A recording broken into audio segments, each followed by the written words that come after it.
The Gore Perot debate was the highest watched cable show in history, and it certainly made Larry King live.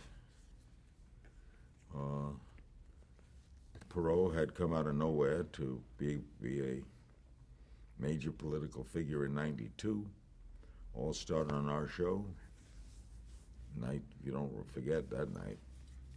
Now he's an ordinary citizen. And there were a lot of firsts. We've had some firsts. We're the only show ever to have a sitting president and vice president be on live from the White House the same night. And we're the only show to have a sitting vice president debate an ordinary citizen. And it was Al Gore that prompted it. NAFTA was going to lose. He was behind in the Senate. And Gore came up with the idea.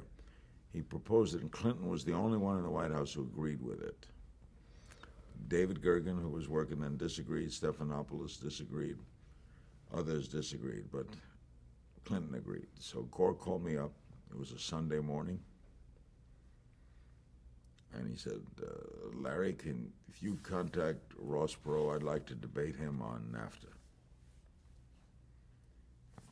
Okay, I'll call him. He said, I'll debate him anywhere. So Perot said, okay, I'm attending an event in Tampa. Why don't we do it with an audience in Tampa? I called Gore back, and he said, that's not going to work like that. How about your studio? I said, about my studio.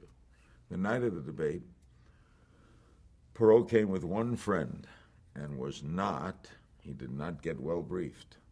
Gore came with the entire White House staff.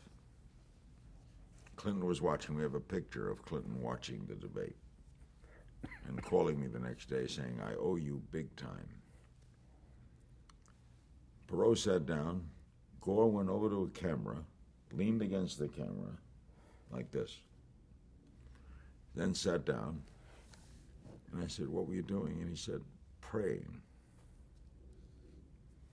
And Perot looked at him quizzically, as did I, and he cleaned his clock. He just, from the opening, the Smoot thing and the pictures of those guys years ago voting against trade, and Gore was well prepared, and Gore was on the debate team at Harvard. Perot was not an expert debater. He was a graduate of Annapolis, but debate wasn't his game. So he looked snide, and we had at one moment when he accused him of lying. You don't accuse a vice president of lying, and he just got carried away. I had a break for commercial, and we had a rule, no prompting during commercials. I had to sit there with them after he called. But Gore took it all in good stride, and that changed after that night. The audience was 20 million, I think. We had phone lines broke. All the phone lines from Mexico broke down. In all of Mexico's phone lines, you could make a call out of Mexico that night. It was stunning. It was great to be there to do it.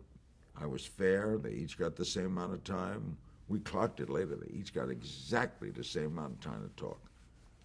I'm a good moderator, and I'm very time conscious. I wasn't going to let anyone have more time than the other one. But Gore cleaned his clock. He just wiped him out.